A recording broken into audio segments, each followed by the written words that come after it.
함께 예매 찬양하시면서 예배 가운데로 나가도록 합니다.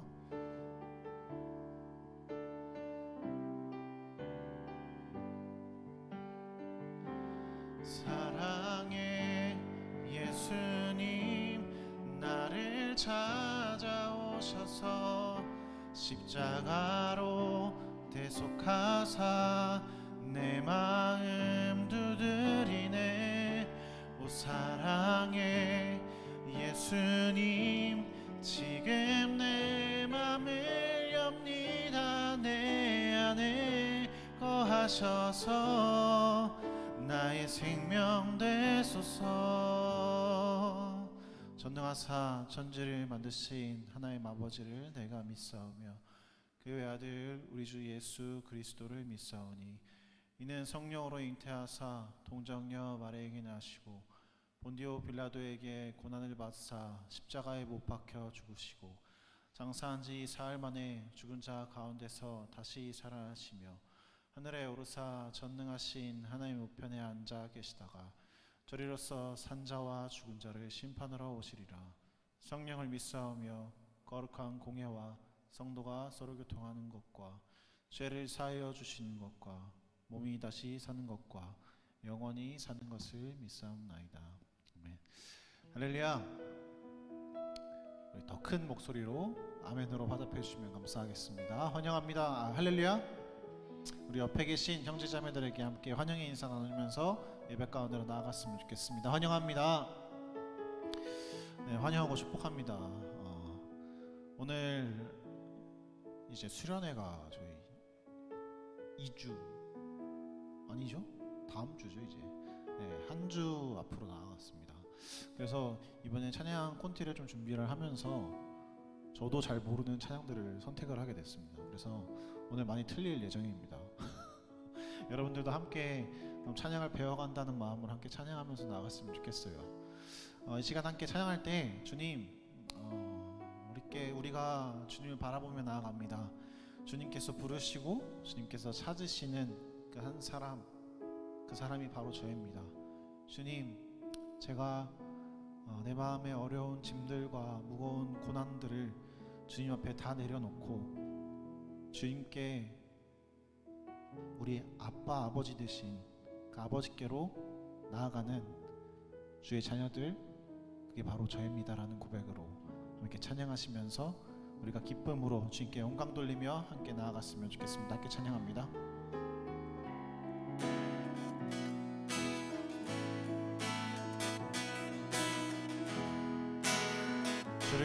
주를 찾는 모든 자들이 주로 말미암아 기뻐하고 즐거워하게 하시며 주의 구원을 사랑하는 자들이 항상 말하기를 하나님은 위대하시다 하게. 함께 한번 더 고백합니다. 주를 찾는 모든 자들이 주로 말미암아 기뻐하고 즐거워하게 하시며 주의 구원을 사랑하는 자들이 항상 말하기를 하나님은 위대하시다 하게 하소서.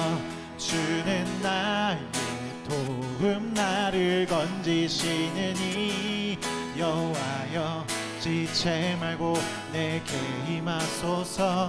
가난하고 궁핍한 내 마음 가운데 여호와여 속히 임하소서.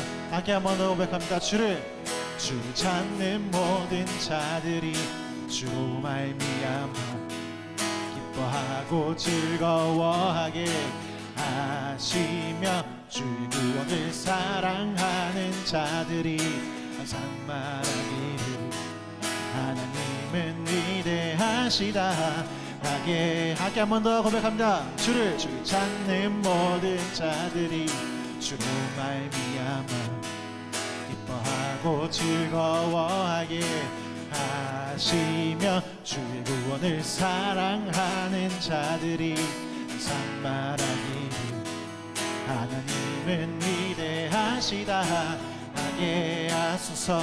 주는 나의 도움 나를 건지시느니 여호와여 지체 말고 내게 임하소서. 가난하고 궁핍한 내 마음 가운데 여호와여 속히 임하소서. 주는 나의 도움 나를 건지시느니 여호와여 지체 말고 내게 임하소서. 가난하고 궁핍한 내 마음 가운데 여호와여 속히 임하소서. 한 번 더 박합니다. 주를 찾는 모든 자들이 주로 말미암아 기뻐하고 즐거워하게 하시며 주 구원을 사랑하는 자들이 상말하기를 하나님은 위대하시다 하게 주는 나의 도움 나를 건지시느니 여호와여 지체 말고 내게 임하소서. 가난하고 궁핍한 내 마음 가운데 여호와여 속히 임하소서.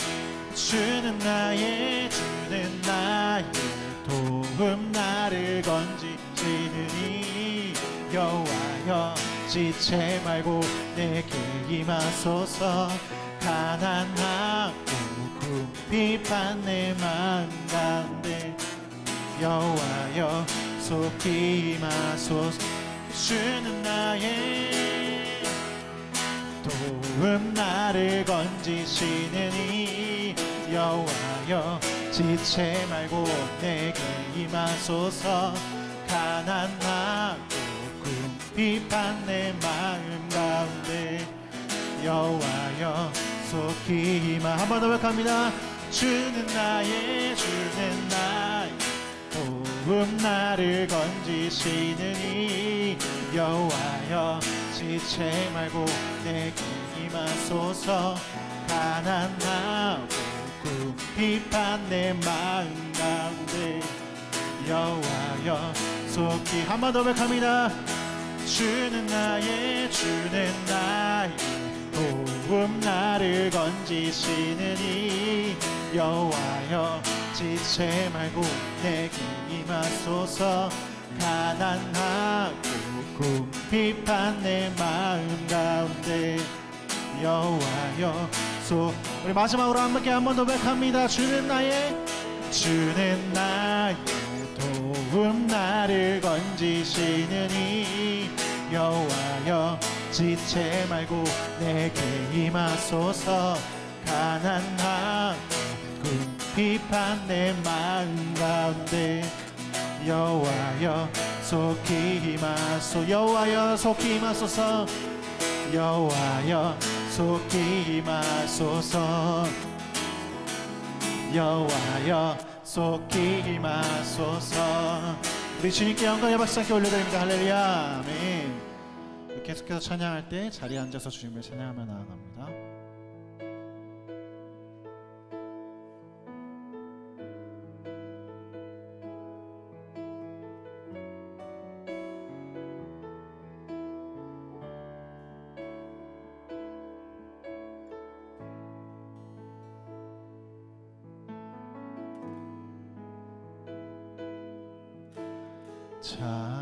창세전에 그리스도 안에서 사랑으로 우리를 택하시고 주님의 그 사랑 안에서 거룩하고 흠이 없게 하셨네. 주님의 값없는 은혜에 영광을 찬송케 하시려 하나님이 사랑하시는 자 안에서 그 생명을 거저 주셨네.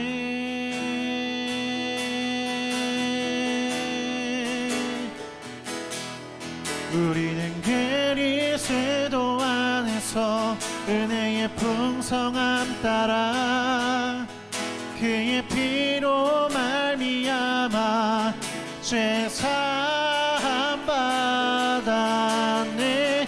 그 기쁘신 뜻대로 우리를 예정하사 주 예수로 말미암아 자녀가 되었네.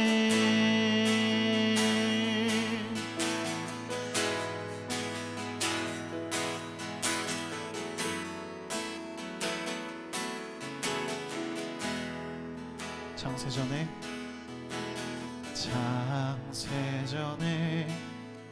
그리스도 안에서 사랑으로 우리를 택하시고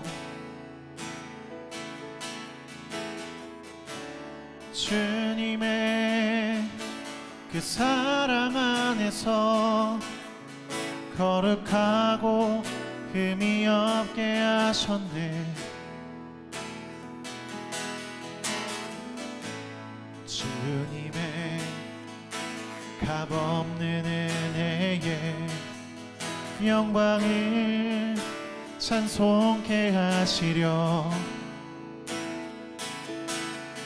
하나님이 사랑하시는 자 안에서 그 생명을 거저 주셨네.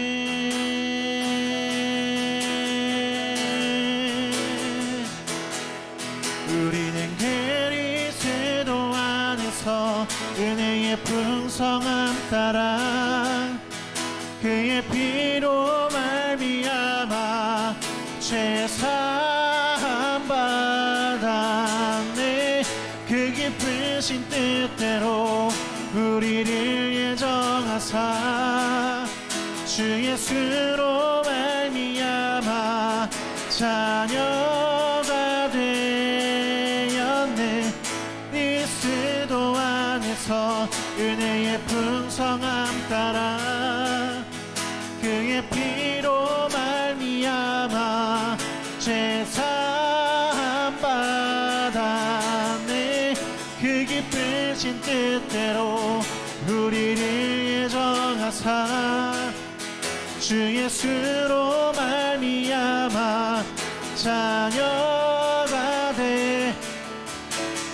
그리스도 안에서 은혜의 풍성함 따라 그의 피로 말미암아 죄 사함 받았네.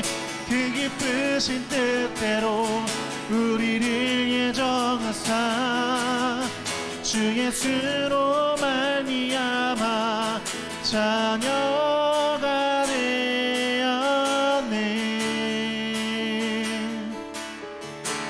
주님의 뜻을 우리에게 보여주셨네.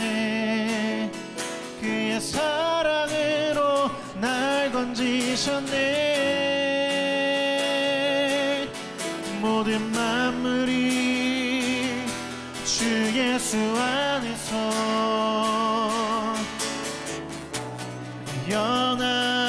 연합되네.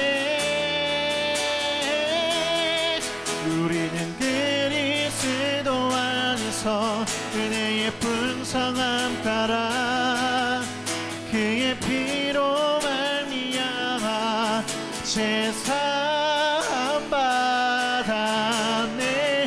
그 기쁘신 뜻대로 우리를 예정하사 주 예수로 말미암아 자녀가 돼. 우린 그리스도 안에서 은혜의 풍성함 따라 그의 피로 말미암아 죄 사함 받았네. 그 기쁘신 뜻대로 우리 예수로 말미암아 자녀가 되었네.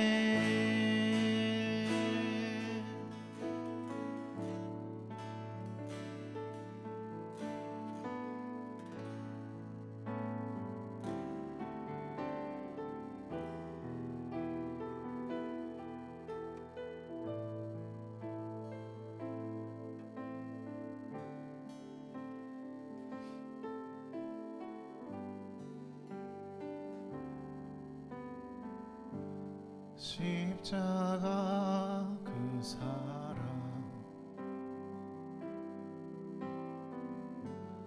멀리 떠나서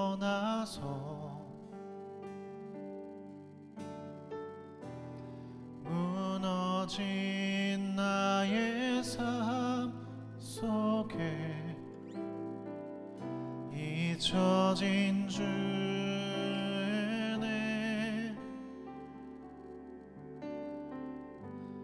돌 같은 내 마음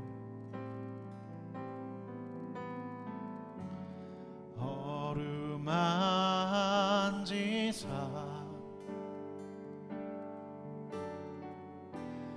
다시 일으켜 세우신 주를 사랑합니다.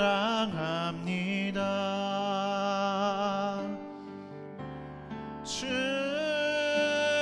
나를 보아시고 날 붙드시니 나는 보배롭고 존귀한 주님의 자녀라.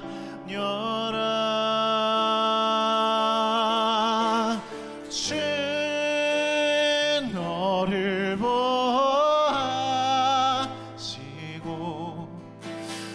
널 붙드시리. 너는 보배롭고 존귀한 주의 자녀라.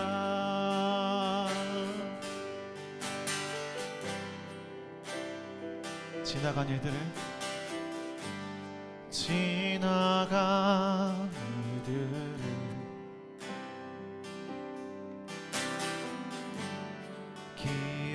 기억하지 않고 이전에 행한 모든 일 생각지 않으리. 사막의 강물과 사막의 강물과 길을 내시는 주님, 길을 내시는 주, 내 안에 새 일을 하신 주만 바라보리라. 주 나를 보아시고 날 붙드시니 나는 보배롭고 존귀한 주님의 자녀라. 주 너를 보아시고 널 붙드시니 너는 보배롭고 존귀한 주의 주의 자녀. 주 나를 보호하시고 주 나를 보호하시고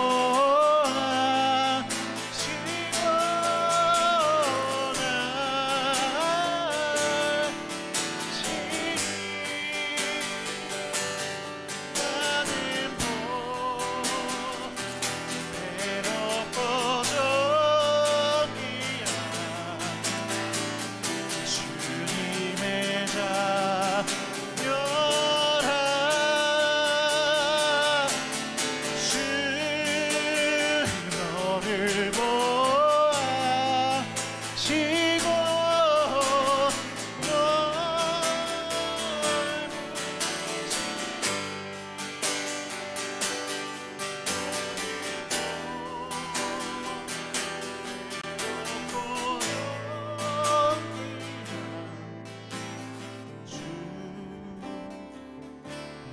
자녀라. 이 시간 함께 기도하면서 나갔으면 좋겠습니다. 이 시간 함께 기도할 때 그 십자가 그 사랑을 우리가 너무 지나쳐버리고 너무나 멀리 떨어진 삶을 살고 있진 않으십니까? 하나님께서는 얼어붙고 돌 같아져 버린 우리의 마음을 어루만지시고 계속해서 우리의 이름을 불러주십니다. 그때에 우리가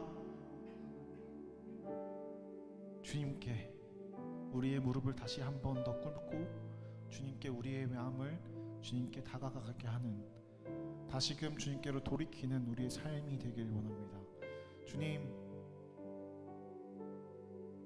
주님께서 그 십자가의 사랑으로 우리에게 사랑을 베푸셨듯이 우리가 우리의 입술의 고백을 통하여서 주님을 사랑한다 말할 수 있도록 주님 인도하여 주시옵소서.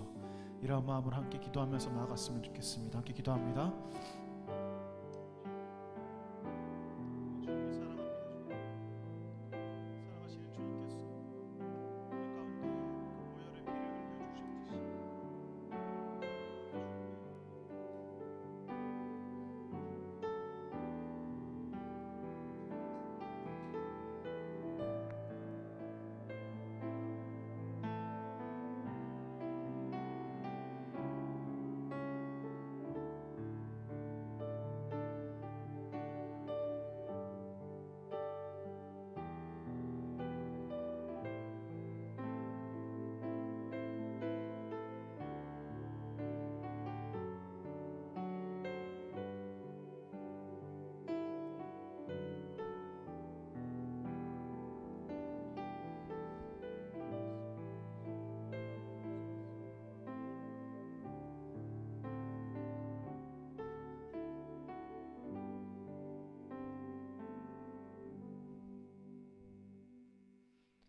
하나님 아버지 감사합니다. 창세전에 우리를 택하여 주시고 주 안에 우리가 거하게 하시며 우리를 지키시고 불러주시고 또 함께 예배할 수 있게 하여 주신 것 감사드립니다.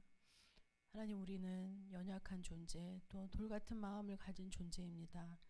주님께서 우리들의 마음을 어루만져 주셔서 주님의 뜨거운 사랑을 알게 하여 주시고 또 그 사랑 안에, 그 사랑 앞에 우리가 무릎 꿇고 나아가며 우리가 서로 화합하고 주님께 감사와 기쁨의 제사를 드리는 예배 시간 되게 하여 주시옵소서. 이 모든 말씀 예수님 이름으로 기도드립니다. 아멘. 네, 오늘 말씀은 십자가의 전달자 사도행전 26장 13절부터 23절까지의 말씀입니다.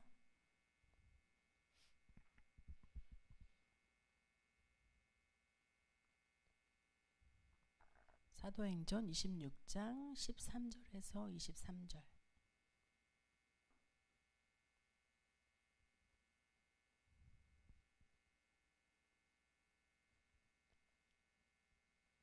예, 다 찾으셨으면 한 절씩 교독하겠습니다. 제가 먼저 13절 읽겠습니다.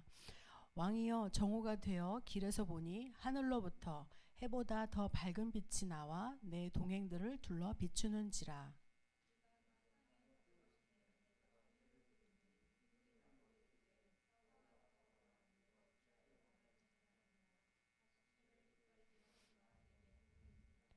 내가 대답하되 주님 누구시니이까? 주께서 이르시되 나는 내가 박해하는 예수라.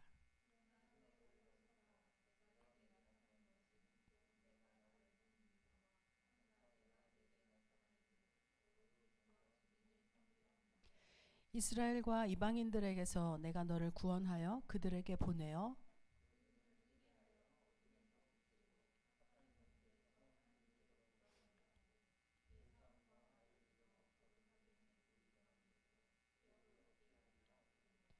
아그리빠 왕이여, 그러므로 하늘에서 보이신 것을 내가 거스르지 아니하고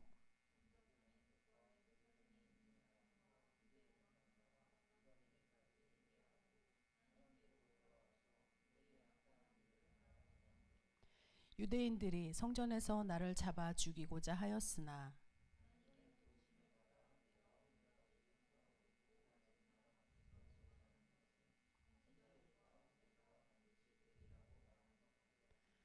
함께 읽겠습니다. 곧 그리스도가 고난을 받으실 것과 죽은 자 가운데서 먼저 다시 살아나사 이스라엘과 이방인들에게 빛을 전하시리라 함이니이다 하니라.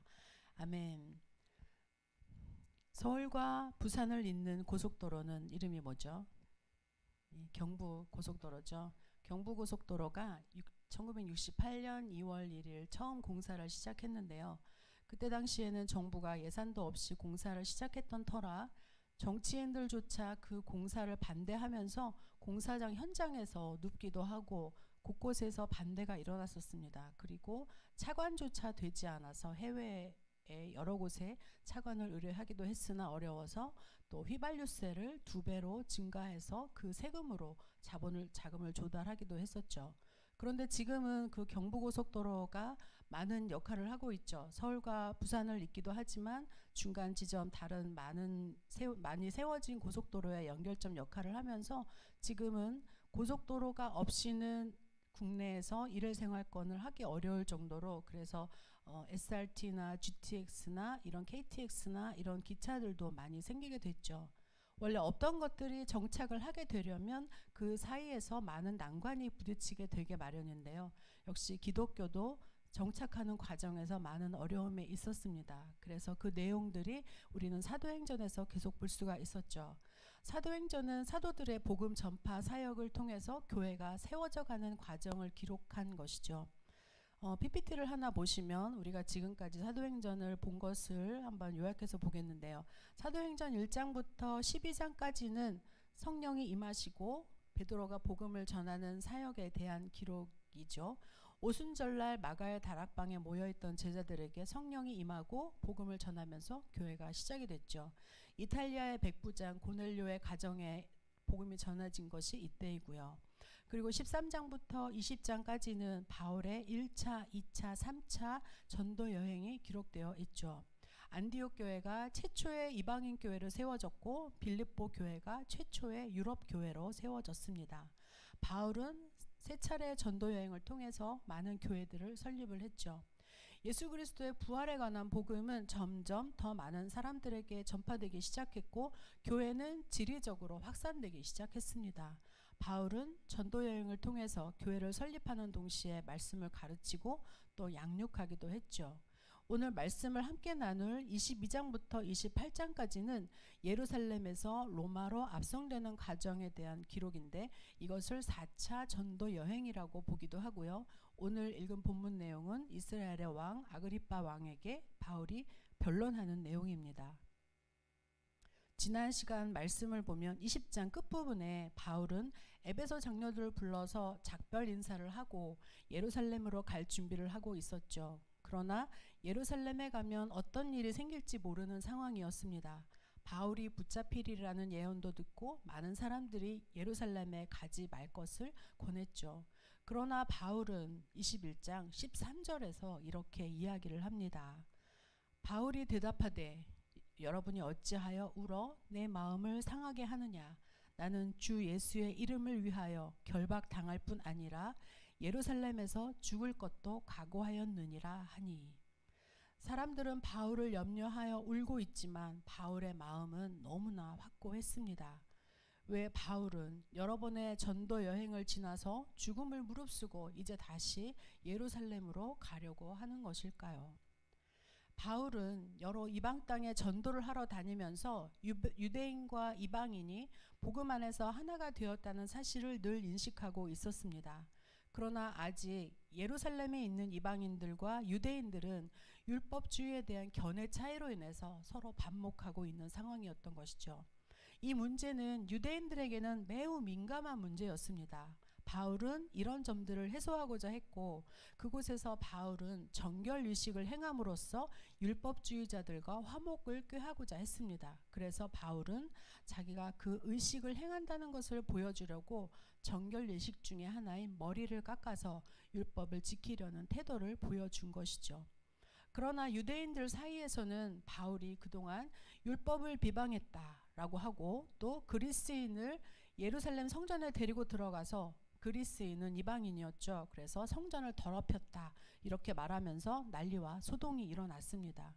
결국 유대인들은 그 예루살렘에서 예언된 대로 바울을 체포하고 사람들이 그를 죽이려고 매질을 하기 시작을 했습니다.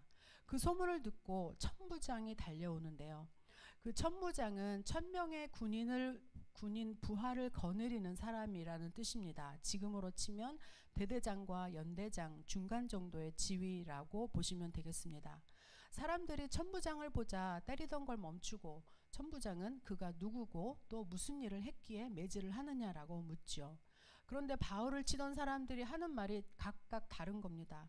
그들은 바울을 없애려는 감정이 앞섰기 때문에 소동을 일으키게 되고, 천부장은 그를 피신시키기 위해서 데려가려고 하죠. 그 뒤를 사람들이 따라가는데 그를 없이 하자라고 외치면서 따라갑니다. 바울은 천부장에게 그 사람들 앞에서 변론을 할 수 있도록 해달라고 요청을 합니다. 다음 PPT 슬라이드를 보시면 바울의 변론이 없을까요? 네, 바울의 변론. 지금 이제 유대인들에게 변론을 하기 시작하는데요. 앞으로 쭉 이어서 제사장들과 또 여러 명의 총독들과 또 이스라엘 왕들을 만나서 변론을 하게 되죠. 그래서 바울은 이제 자기가 누군지, 이때까지 어떤 일이 있었는지를 이야기를 합니다. 요약하면 이렇습니다. 나는 유대인입니다. 시민권으로는 로마의 시민이었고요. 율법학자 가말리엘 밑에서 공부한 엘리트입니다. 나는 예수에 대한 복음을 전하는 사람들을 죽이는데 앞장섰었습니다. 그런데 어느 날 다메섹에서 환상 중에 예수님을 만났습니다. 나는 모든 사람 앞에서 보고 들은 것에 대한 증인이 되리라 한 말씀을 조차 이방으로 가서 말씀을 전했습니다. 이 말을 들은 사람들은 더 의기양양해서 바울을 죽여야 한다고 소리를 질렀습니다. 천부장은 그를 데려가고 이제 제사장들과 공회를 모아놓고 진상을 다시 알아보려고 하죠. 바울은 예수 그리스도의 부활로 말미암아 내가 신문을 받는 것이다 라고 변명을 하는데, 사람들 사이에 또 소동이 일어나게 되자 천부장은 그가 죽게 될까 염려해서 안으로 데려가서 이번에도 또 분리를 시켜 놓습니다. 바울은 무리들 앞에서 벌써 여러 번의 죽을 고비를 넘겼습니다. 보통의 사람 같으면 이제 우선 피신하고 잠시 마음이 움츠러들었을 것입니다. 그런데 성경은 바울이 그날 밤 들은 것이 어떤 내용이었는지를 사도행전 23장 11절을 통해서 말씀을 하고 있는데요. 그날 밤에 주께서 바울 곁에 서서 이르시되 담대하라, 내가 예루살렘에서 나의 일을 증언한 것 같이 로마에서도 증언하여야 하리라 하시니라. 이렇게 이야기를 하고 있죠. 현재 예루살렘에서 처한 바울의 상황은 매우 위태로웠습니다. 그런데 오히려 주님은 네가 로마까지 가서 증언해야 한다라고 말씀을 하셨죠. 오래전에 바울이 다메섹 도상에서 예수님을 만났을 때 아나니아라는 선지자가 바울을 만나러 가게 되죠. 그때 주님은 이렇게 말씀을 하셨죠. 사도행전 9장 15절에 있는 말씀입니다. 주께서 이르시되 가라, 이 사람은 내 이름을 이방인과 임금들과 이스라엘 자손들에게 전하기 위하여 택한 나의 그릇이라. 바울은 로마 시민권자였는데 당시에 로마 시민권은 로마인이 아닌 사람에게는 몇몇 특정한 사람에게만 주어지는 매우 귀한 자격이었는데요. 바울은 유대인이었습니다. 그런데 로마 시민권을 가진 자였죠. 그래서 역사적 배경으로 보면 바울의 부친 또는 조부가 로마 정부에 공을 세워서 바울의 부모님은 지도층으로서 그 바울의 시민권을, 로마의 시민권을 받았을 것으로 보입니다. 주님은 그런 바울을 택하셔서 로마 시민권자이기 때문에 법적인 보호를 받을 수 있고 왕래가 자유로울 수 있도록 했고요. 그리고 고등교육을 받은 사람으로서 말씀에 해박한 자료를 다 가지고 있어서 복음을 전하는데 탁월함을 지녔죠. 그래서 그날 밤 주님이 말씀하신 바와 같이 바울은 후에 로마까지 가게 됩니다. 유대인들은 이제 바울을 죽이려는 음모를 구체적으로 꾸미는데요. 바울의 조카가 그 일을 알게 되고 천부장에게 알렸습니다.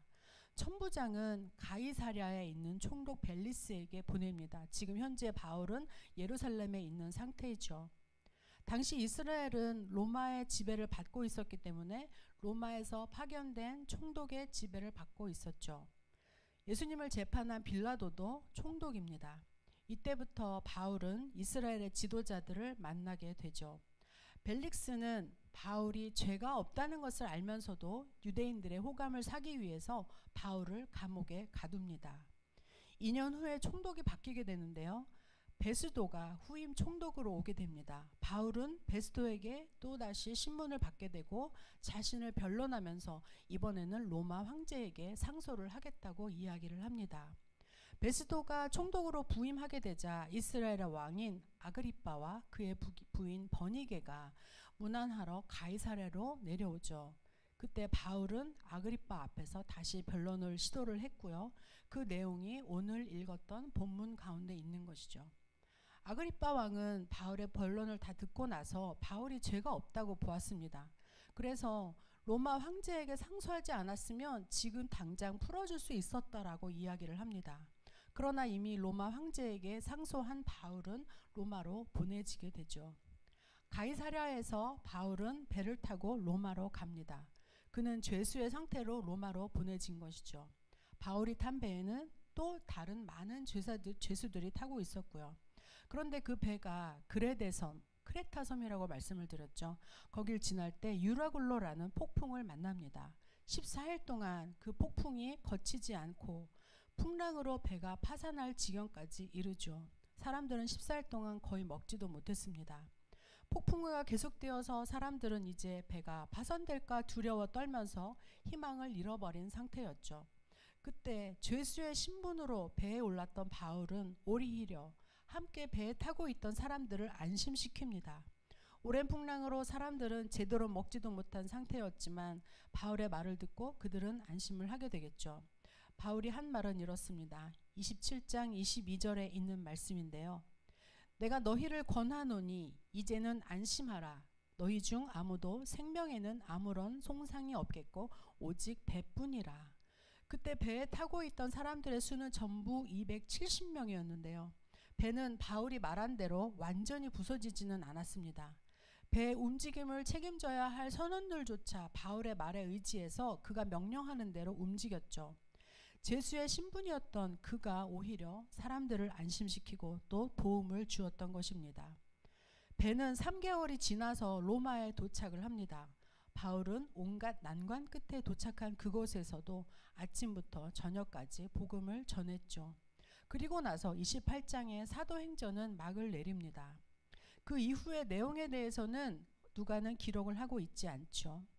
그러나 예루살렘에서 체포되고 난 후에 가이사랴로 압송된 이후에 사도행전 22장부터 28장까지를 4차 전도 여행으로 본다고 했죠. 물론 자의에 의한 것은 아니었고 죄수의 신분으로 끌려다니는 상황이기는 했던 것이죠. 여기저기서 변론을 해야 했으니까요. 바울은 로마까지 가야 한다는 그 마음속에 명제가 있었기 때문에 로마로 가는 것을 마다하지 않고 먼저 자청해서 로마 황제에게 상소를 했던 것이고요. 누가는 2차 전도 여행 때부터 이때까지도 계속 동행을 합니다. 21장 이후에 지속적으로 우리가 라는 표현을 써서 이 사도행전의 기록자인 누가가 바울과 함께 다니고 있다는 것을 말해주고 있는 것이죠. 그래서 28장 이후의 내용은 기록되어 있지는 않지만 다른 성경과 또 여러 가지 전해지는 내용에 의해서 그 바울이 로마의 감옥에 투옥돼서 2년을 보냈다고 봅니다. 또한 대부분의 학자들은 바울이 로마의 감옥에서 풀려난 후에 스페인까지 또 전도 여행을 간 것으로 봅니다. 그래서 28장 이후에 진행되는 내용들을 5차 전도 여행이라고 이야기를 하죠. 바울이 회심한 때는 30대 초반이었습니다. 예수님의 나이와 비슷한 때로 보여지죠. 1차 전도 여행을 떠날 때는 40대 중반이었고요. 또 3차 전도 여행을 마치고 예루살렘에 가서 체포될 때가 50대 후반이었습니다. 하집사님과 저의 나이와 비슷한 때였던 것이죠. 처음 로마로 갔던 바울은 감옥에 갇혔다고는 하지만 가택연금의 형태로 되어 있었기 때문에 사람들의 왕래가 자유로웠습니다. 투옥됐다는 소문을 들은 사람들이 바울을 만나러 오히려 많이 찾아오게 되죠. 그곳에서 그는 에베소서, 또 빌립보서, 골로새서, 빌레몬서 등 4개의 편지를 씁니다. 그래서 그것을 감옥에서 썼다 하여서 옥중서신이라고 하죠. 2년 만에 로마에서 풀려납니다. 바울은 다시 전도 여행을 다니죠. 바울이 상소했던 그 로마의 황제는 누구였을까요? 바로 네로 황제였습니다. 네로 황제 당시에 로마의 대화재가 나서 도시 전체가 불에 타버리죠. 네로는 기독교인들을 방화범으로 몰면서 기독교인들에 대한 핍박을 본격적으로 시작하게 되었습니다. 로마에서 투옥되었던 때는 바울이 60세죠. 로마에서 풀려나 전도 여행을 다니던 바울은 다시 붙잡히게 되고 67세에 사망을 하게 되는데요. 목이 잘려서 처형되고 맙니다. PPT를 보시면 이것은 저기 나와 있는 지도에 표시된 모든 곳이 바울이 전도 여행을 하면서 다닌 곳입니다. 상당히 많죠. 저기에서 스페인까지도 포함이 되어 있는데요. 스페인은 지도에 포함이 되어 있지 않네요. 이후에 로마는 초기 기독교인들을 박해해서 콜로세움에서는 기독교인들이 동물들의 먹잇감이 되기도 했죠. 로마에서의 기독교인들의 박해는 계속되었습니다. 기독교인들이 황제 숭배를 거부하고 또 당시 전통적인 로마의 신들을 섬기지 않는다는 것이 그들의 이유이기도 했습니다. 그러나 다음 슬라이드를 보시면 여러분들 역사 시간에 많이 배웠을 거예요. AD 313년에 콘스탄티누스 대제가 밀라노 칙령을 발표해서 기독교가 합법화되고 기독교인들이 보호되었죠. 우리가 믿음을 고백하고 있는 사도신경은 2세기경에 믿음의 고백으로 사용되기 시작하여서 3세기 이후에 형식이 갖추어지기 시작했습니다. 신학이 본격적으로 연구되어지기 시작을 했고요. 그리고 AD 380년에는 데살로니가 칙령이 선포되어서 기독교가 이제 로마 제국의 국교가 되었습니다. 이후에 서유럽과 북유럽과 동유럽 전역에 걸쳐서 기독교가 전파되었고요. 여러분이 유럽 여행을 하게 되면 제일 많이 볼 수 있는 것이 성당이죠. 그만큼 기독교가 유럽 전역에 걸쳐 많이 전파되었다는 것을 볼 수 있습니다. 지금은 전 세계에 복음이 전해지고자 마음먹은 곳이면 어디든 복음이 전해집니다. 선교사님들도 많이 가 계시고요. 바울이라는 사람의 사명감에 불탔던 작은 불씨 하나가 이루어놓았던 역사이죠. 오늘 우리가 이곳에서 예배를 드릴 수 있는 것도 역시 그렇습니다. 바울은 아그리빠 왕 앞에서 변론을 할 때 다메섹으로 가는 길에서 예수님을 만나서 예수님이 하셨던 말씀을 사도행전 26장 16절에서 18절까지 다시 반복해서 이야기를 하고 있죠. 오늘 본문에 있었던 말씀인데요. 다시 한번 보겠습니다. 일어나 너의 발로 서라.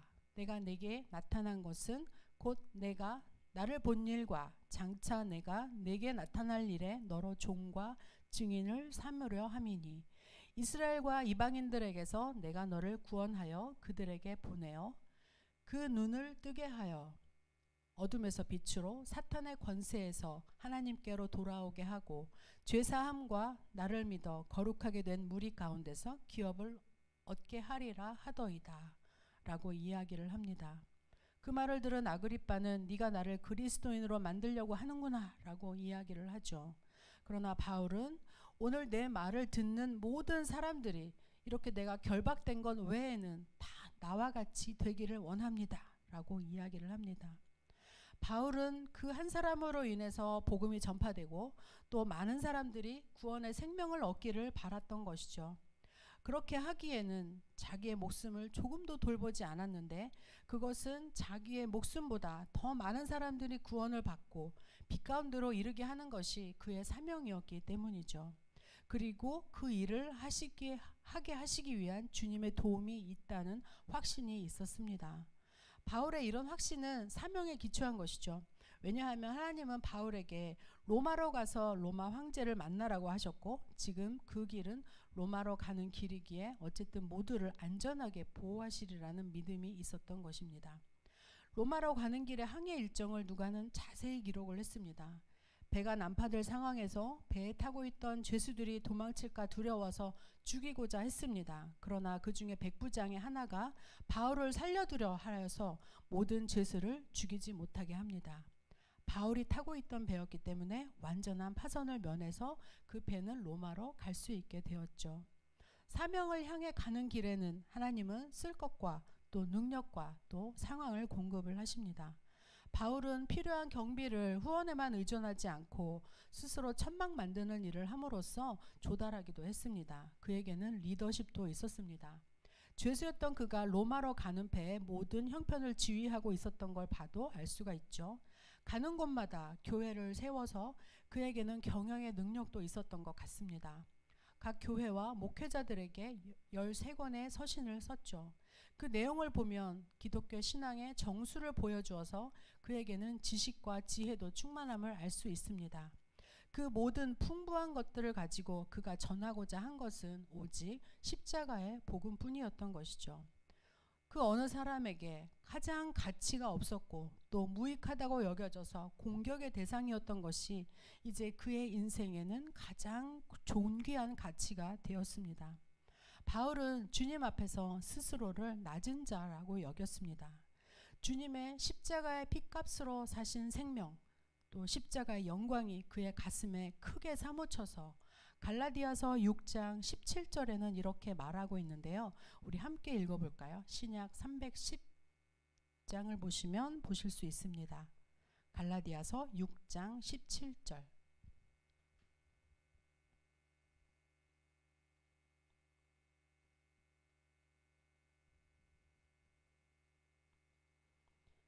함께 읽겠습니다. 이후로는 누구든지 나를 괴롭게 하지 말라. 내가 내 몸에 예수의 흔적을 지니고 있노라. 여러분들에게도 이 흔적이 있으십니까? 우리가 작년 표어를 믿음의 소명자라고 했습니다. 믿음으로 주님께 구할 때 주님은 사명을 보여주실 것이고요. 그리고 필요한 것들을 공급을 해 주실 것입니다. 기독교인들을 박해하던 사울은 스데반이 순교할 때 겉옷을 맡아두고 있었죠. 그때는 사울이라 하는 청년이라고 했습니다. 청년의 때 예수님을 만나고 나서 10여 년의 준비 기간을 거쳐서 40대 중반부터 본격적인 사역을 시작한 것이죠. 그리고 20년을 꼬박 선교 사명에 바치죠. 사울의 마지막 서신은 디모데후서입니다. 이때 바울은 죽음을 앞두고 있었죠. 바울은 디모데에게 이렇게 이야기를 하는데요. 디모데후서 4장 7절과 8절을 함께 읽어볼까요? 신약 348쪽에 있습니다.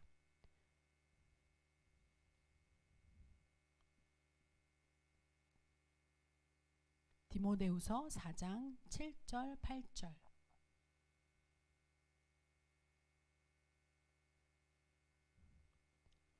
찾으셨으면 함께 읽어보겠습니다. 나는 선한 싸움을 싸우고 나의 달려갈 길을 마치고 믿음을 지켰으니 이제 후로는 나를 위하여 의의 면류관이 예비되었으므로 주 곧 의로우신 재판장이 그날에 내게 주실 것이며 내게만 아니라 주의 나타나심을 사모하는 모든 자에게도니라. 죽음을 앞두고 의의 면류관을 바라본 사도 바울의 믿음처럼 그 믿음을 지키고 또 그 믿음 바를 전하기 위해서 평생을 사명 가운데 수고한 바울처럼 여러분들도 굳은 사명 위에 굳건하게 서시기를 간절히 기도드립니다. 우리 찬양 한 곡 하시겠습니다. 십자가의 전달자.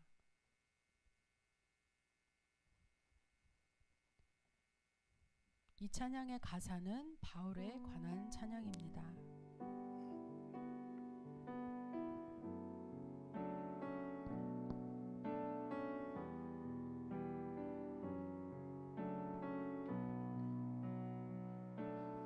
난 지극히 작은 자 죄인 중에 괴수 무익한 날 부르셔서 간절한 기대와 소망 부끄럽지 않게 십자가 전케 하셨네. 어디든지 가리라 주 위에 서라면 나는 전하리 그 십자가.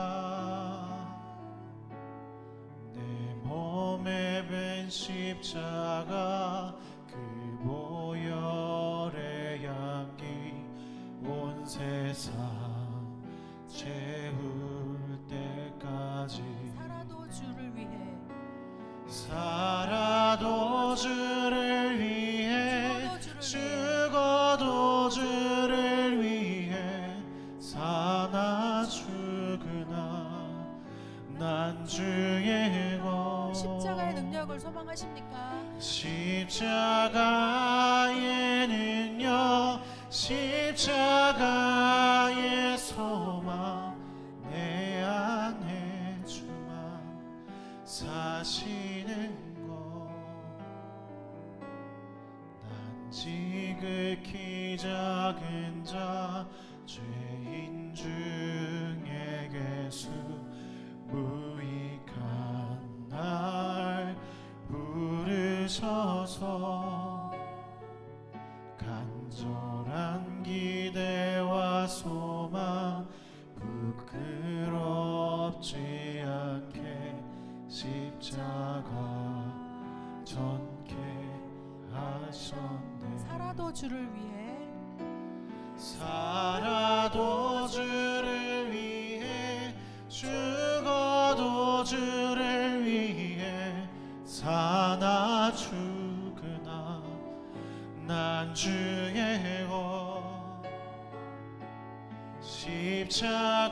십자가의 능력 십자가의 소망 내 안에 주만 사시는 것. 난 지극히 작은 자 죄인 중에 괴수 무익한 날 부르셔서 간절한 기대와 소망 부끄럽지 않게 십자가 전케 하셨네. 내 사랑 나의 십자가 내 사랑 나의 십자가.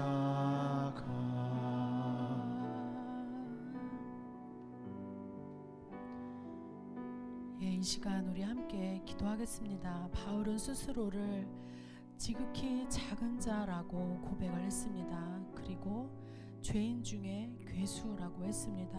또 무익한 나라고 이야기를 했습니다. 우리는 주님 앞에 모두 무익한 자입니다. 오직 주님의 그리스도의 십자가만이 우리 앞에 영영히 설 것이며 그 십자가의 도로 인하여서 우리가 해방될 것이며 또 그 십자가의 도로 인하여서 우리의 구원은 영원할 것이며 또 그 십자가의 도로 인하여서 우리가 기쁨을 얻고 주님께 영광을 돌리며 나아갈 것입니다. 주님의 십자가를 우리 안에 바라보게 하시고 또 그 십자가를 우리가 바라보고 또 그 도를 좇아서 주님께서 주신 그 사명 앞에 우리가 바울처럼 나아가기를 소망합니다. 우리에게 주신 사명이 무엇인지 우리가 또 마음속에 새기기를 원하며 이 시간 우리가 바울의 심정을 가지고 내가 예수의 흔적을 가졌노라, 예수의 심장을 가지고 너희를 사랑하노라 라는 고백이 우리의 입술에 있게 하기를 우리가 함께 기도하겠습니다. 하나님 감사합니다. 주님께서 참으로 창세전에 우리를 택하여 주셔서 이 땅에 있게 하시고 아버지 주 예수 그리스도의 복음의 능력으로 말미암아 우리를 구원에 이르게 하신 것을 하나님 감사드립니다.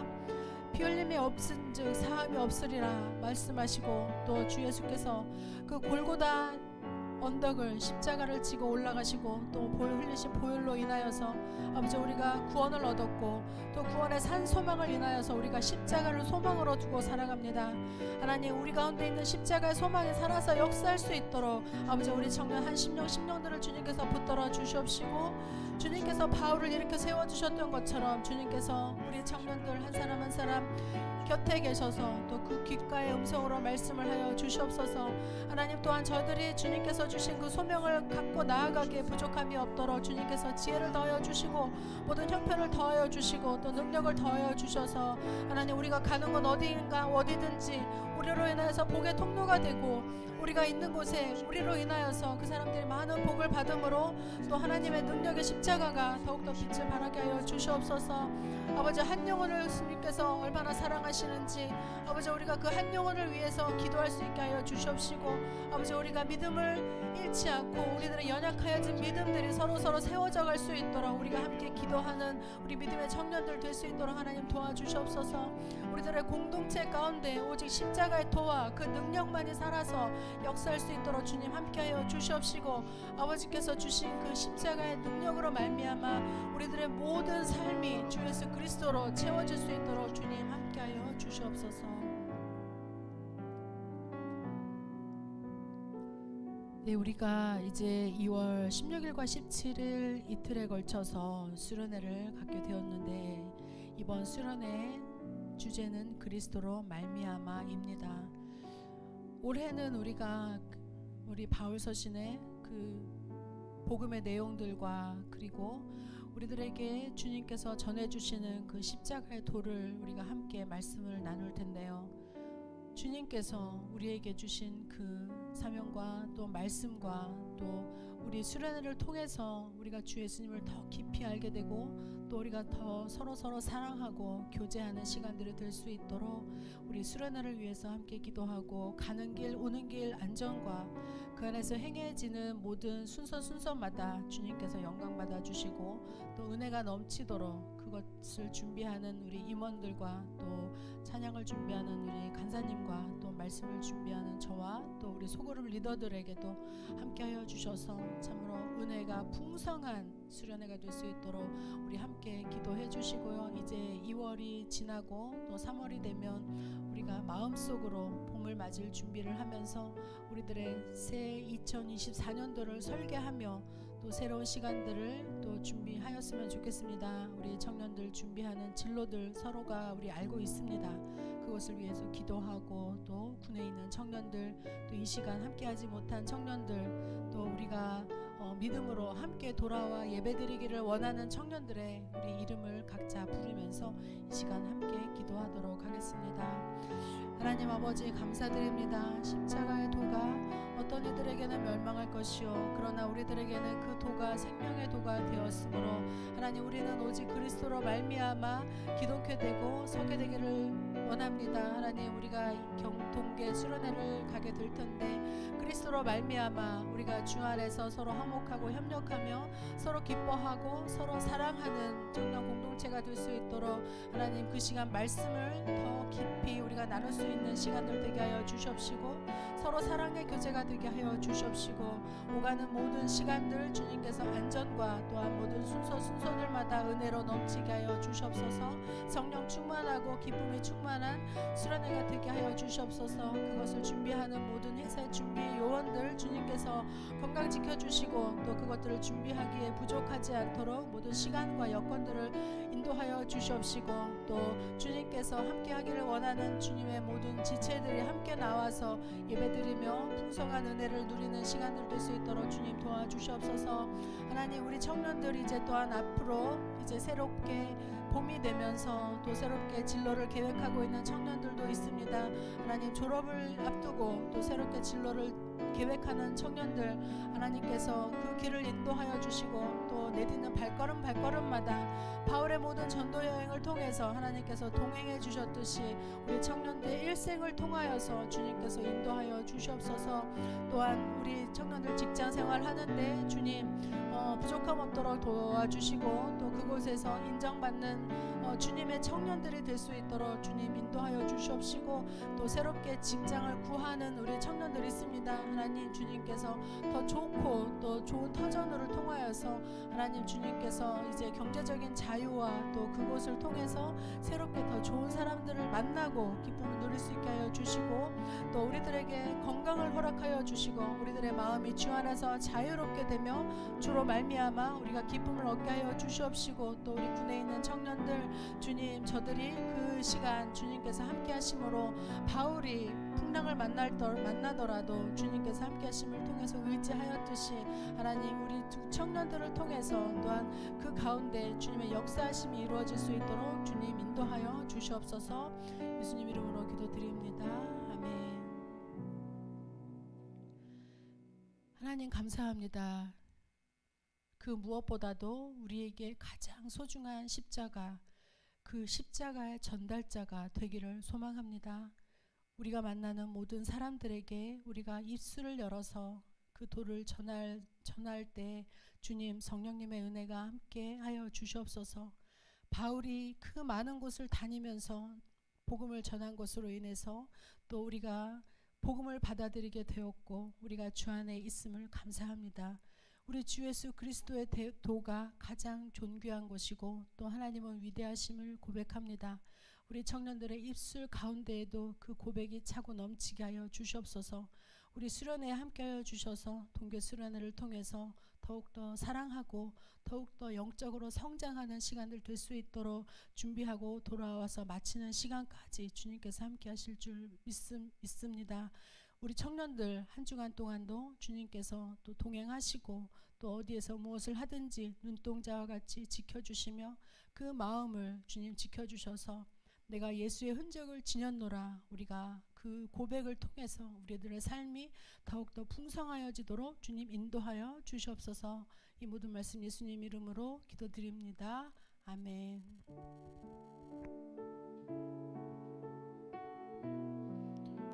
찬양하시면서 준비하신 예물 드리도록 하겠습니다.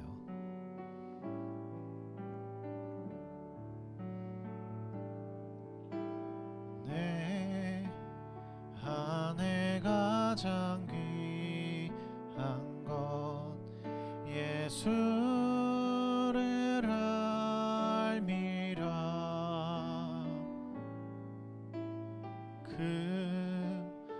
금보다 더 귀한 것 예수를 알미라. 기도하겠습니다. 사랑해 주님 감사합니다. 오늘도 함께 우리 청년들 모여서 주님을 향해 주님을 위해 예배하게 하시며 우리가 서로의 삶을 또한 이후에 나누게 하심을 감사드립니다. 주 하나님, 우리가 그 주님의 십자가를 지는 마음으로 그 십자가의 전달자의 역할로서의 우리가 사명을 온전히 감당하며 나아가는 우리 사랑하는 주의 청년들 될 수 있도록 주님이 인도하여 주시고, 또 오늘 특별히 오늘 이 예물 사용되어지는 것마다 주님의 나라와 주님의 영혼을 살리는 데에, 주님의 하나님의 나라를 확장시키는 데에 귀하게 사용되어질 수 있는 우리 예물 될 수 있도록 주님이 인도하여 주셔서 한 주 동안 또한 주님 안에서 잘 살아갈 수 있는 주의 청년들 될 수 있도록 주의 인도하여 주시고, 명절 가운데에 오가는 발걸음 가운데에 안정과 주님 가정 가운데에 화목의 복음의 씨앗을 뿌릴 수 있는 우리 주의 청년들 될 수 있도록 주님 인도하여 주셔서 감사합니다. 예수님의 이름으로 함께 기도합니다. 하늘에 계신 우리 아버지여, 이름이 거룩히 여김을 받으시오며 나라의 마옵시며 뜻이 하늘에서 이룬 것 같이 땅에서도 이루어지이다. 오늘날 우리에게 일용할 양식을 주옵시고 우리가 우리에게 죄 지은 자를 사하여 준 것 같이 우리의 죄를 사하여 주옵시고 우리를 시험에 들게 하지 마옵시고 다만 악에서 구하옵소서. 대개 나라와 권세와 영광이 아버지께 영원히 있사옵나이다. 네. 네, 성산교회 청년부에 오신 여러분을 진심으로 환영합니다. 와! 오늘은 좀 텐션이 많이 낮네요. 네. 와! 감사합니다. 네, 그리고 오늘 좀 많이 안 뵀던 얼굴 두 분께서 또 이렇게 오셨어요. 네. 하셨죠? 나중에 한번 인사 다시 부탁드리겠습니다. 네, 2월 7일은 저희 장진용 형제님의 생일인데요. 아마 주보에는 없을 거예요. 네, 있네요. 네. 생일인데 오늘 안 오셔가지고 네, 한번 연락 부탁드리겠습니다.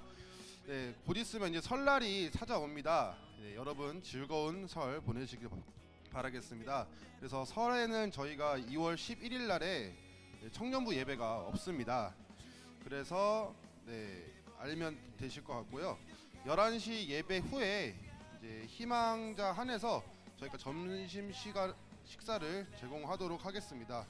네, 알면 되실 것 같습니다.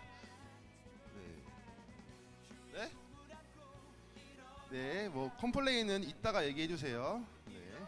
그리고 저희 동계 수련회 2월 16일에서 2월 17일 대부도 펜션 벨리 더 블랙에서 저희가 하기로 했습니다.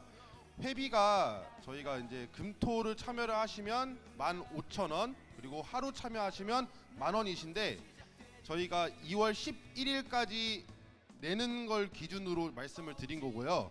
2월 11일 이후에 혹시라도 금액을 내주시면은 이게 금토 참여할 경우 2만원, 그리고 하루 참여하실 경우 15,000원으로 늘어납니다. 이유가 저희가 이게 인원들을 조사하다 보면서 임원들이 되게 힘들어요. 그래서 그거를 방지하고자 저희가 이렇게 한 거지. 네, 양해 없으시길 바라겠습니다. 네, 그냥 알아서들 좀 잘 들어주세요. 저도 잘 이게 멀티가 안 되네요. 네. 네, 그리고 동아리 모집을 계속 진행하고 있습니다. 네, 참여 의사가 있으신 분들은 네, 동아리장 또는 임원진에게 언제든지 편하게 말씀해 주시면 감사하겠습니다. 지금 있는 동아리로는 보드게임 동아리, 그리고 문화예술 동아리, 그리고 밴드 동아리가 있으니까 네, 알면 되실 것 같습니다. 네, 오늘 예배 후에 네, 소그룹 나눔이 있습니다. 한 5분 정도 쉬었다가 바로 하도록 하겠습니다. 그리고 네, 마지막으로 오늘 이제 예배 가운데서 새로 오신 분들이 계시거든요. 두 분이 계시거든요.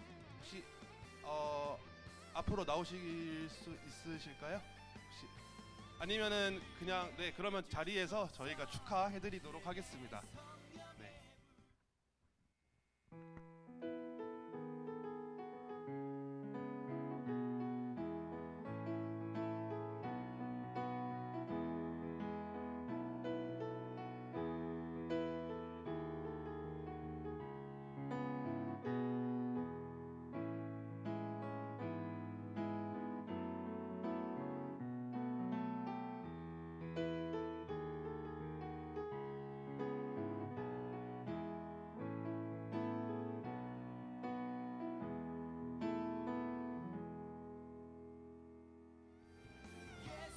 네, 감사합니다. 이상으로 광고 마치고 네, 5분 쉬었다가 소예배 하도록 하겠습니다. 소그룹 하도록 하겠습니다.